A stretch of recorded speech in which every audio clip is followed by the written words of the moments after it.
Hi, I'm Bob Vandewally with Team Pineapple. I'm going to share with you a low toxicity technique that's going to save you time and money while reducing waste and give you a competitive advantage as you pedal up Melvin's Mile.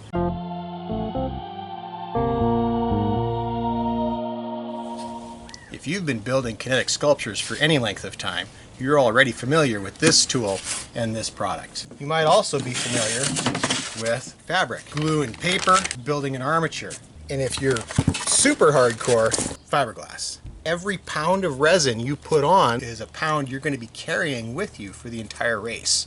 Who wants to lug that around? You all know the giant downfall with this stuff. So much waste. $23 to make an inch. So, that's $100 every 4 inches of volume. And I don't want to pay that. I don't think you do either. The technique I'm going to share with you today lets you build extremely lightweight structures of literally anything you can imagine. It's just floor mats.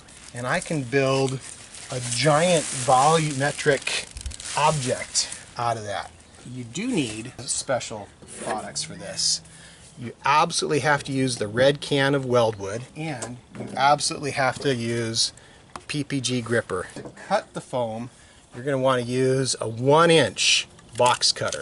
What you're going to learn to do is to hold the blade at an extremely low angle, like as low as you can get it.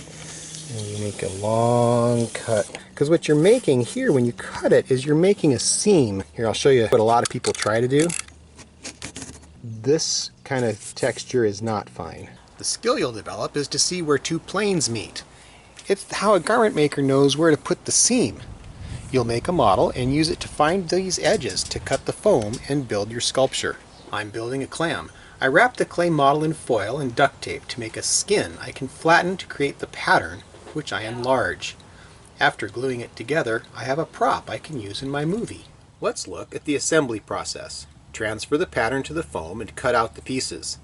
The contact cement often takes 2 coats and is ready when it is glossy and just dry to the touch.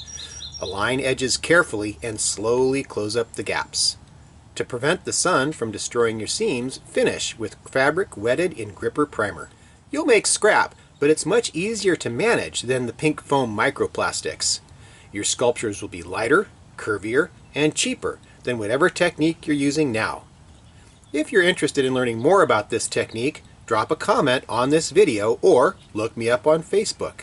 I'll be happy to walk you through it, step by step, for the glory.